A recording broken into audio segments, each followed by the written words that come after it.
Hello and welcome to UiPath Orchestrator for developers. In this video, we'll cover Orchestrator resources, how to create and manage them in Orchestrator on the one hand, and how to reference and use them in Studio workflows with minimal effort. Let's start with the obvious question. What do we mean when we say resources? Well, resources can be assets, queues, and processes that are stored in Orchestrator folders, including in personal workspaces. The integration between the Studio and Orchestrator through the attended robot makes working with Orchestrator resources in the development process extremely easy. A dedicated panel is available in UiPath Studio to drag and drop resources in your automation projects. More about this a bit later. For now, let's see how things look in Orchestrator. We're here inside a folder called Root. We have the Acme credential that we're using for storing the login credentials. We're going to use this asset in an automation that will log in to the Acme website, retrieve the data stored in a given table, and populate a queue in Orchestrator.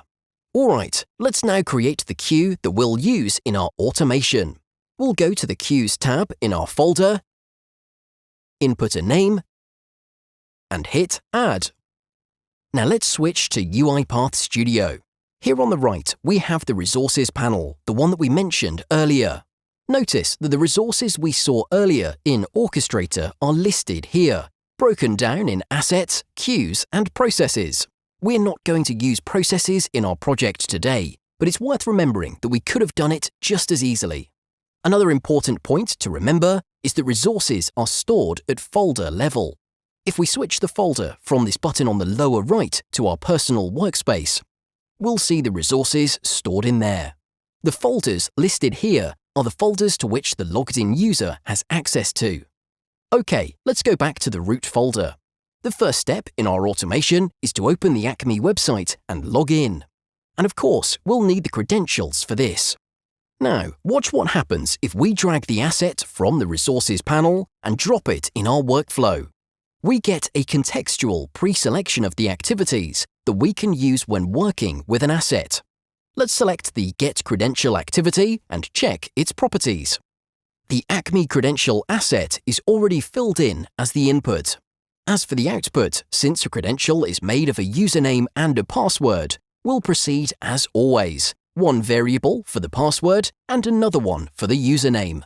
We'll name this email since this is the identifier in Acme. Next, we need to open Acme. We'll copy the Acme webpage URL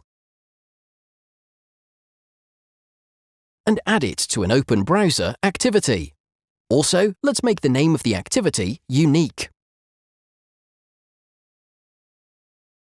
And make sure from the properties that the browser used is Chrome. Alright, now with this button right here, we can open a new browser session with the current configuration settings. Then we'll use it to continue building our automation. The next step is to enter the credentials in Acme. We'll be using a type into for the email address and a type secure text for the password. Let's add and configure them. Indicate the target UI elements on the Acme webpage, rename them, and add each of the two variables as input.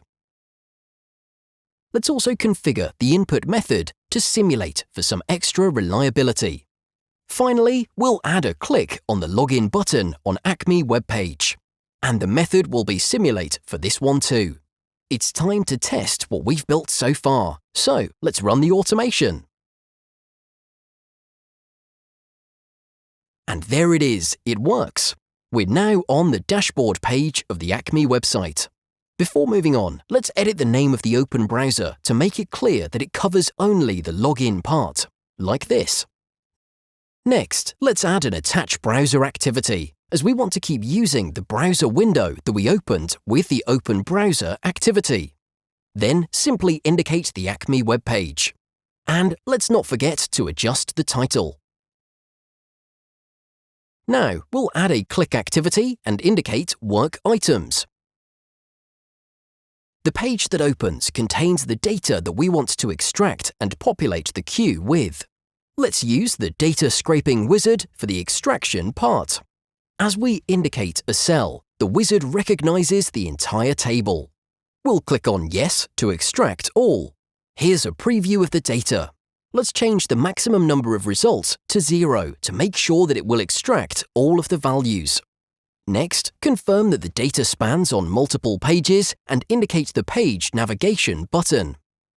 The last thing here is to rename the data scraping sequence and change the scope of the variable that was automatically created by the wizard to the whole do sequence.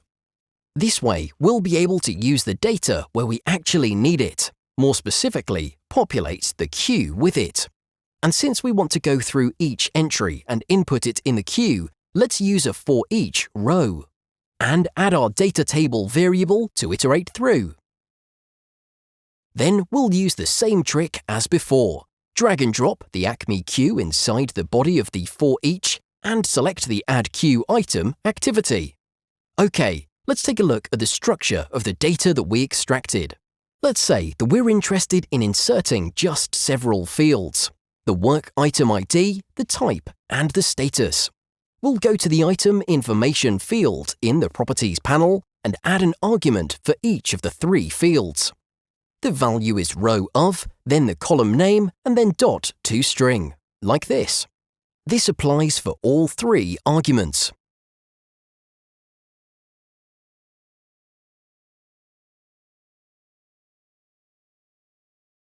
Great! Now, to keep things clean, let's use a Close tab. Our automation is now ready. Let's close the tabs and give it a run.